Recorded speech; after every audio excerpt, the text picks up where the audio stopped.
Welcome back to the channel. Thank you guys for hanging with me on this Monday.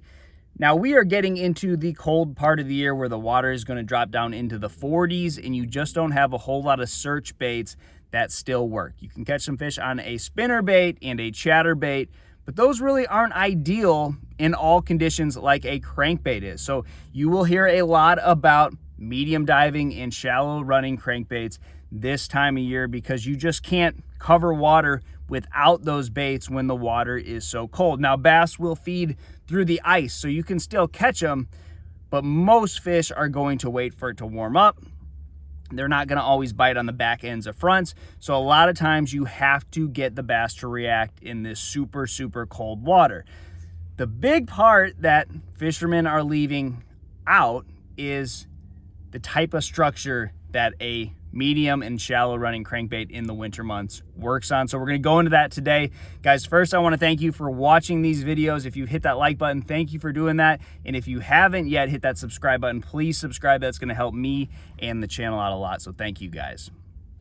All right, so when we get into these colder months, I'm talking December, January, the days are still relatively short and the fish just aren't going to reload like they will February, March, and April. Now, why that's important is if you have a bunch of fish, let's say it's March, up on a flat, fish are going to keep coming up there. So you can stay on the edge of the flat, depending where you're fishing. You know, if you're down in Florida, the water is going to be a lot warmer than in the 40s, but you're going to have fish that continuously come on those sunny days. Here in Alabama, you're going to need some water temps, probably in the mid 50s, which is what you get typically in March. And you're going to have fish that are continuously coming shallow. This time of year, places just don't reload. That's not what bass are doing. And as much as you hear that you want to fish off-colored water, you want to go crank those windy banks, and shallow cranking is a great way to catch bass all through the winter, yes, but it's not everywhere on your lake. So it's all about the vertical structure in these winter months, and the typical amount of bass you're going to catch is like 1 or 2, and then you move on, go somewhere else. So you can pattern fish, channel swing banks, creek channels, riprap banks, places like that, but you're not going to sit there and catch fish after fish. And these areas are so good because they are self-regulating the pressure. So what I mean by that is when we talk about a steep bank, a bass does not have to swim very far to get back out into the abyss, out in the creek channel, out in deep water where it can rest, get back up on the structure, feed, go up and down the wall, but then come back out. Flats, you don't have that self-regulation of pressure.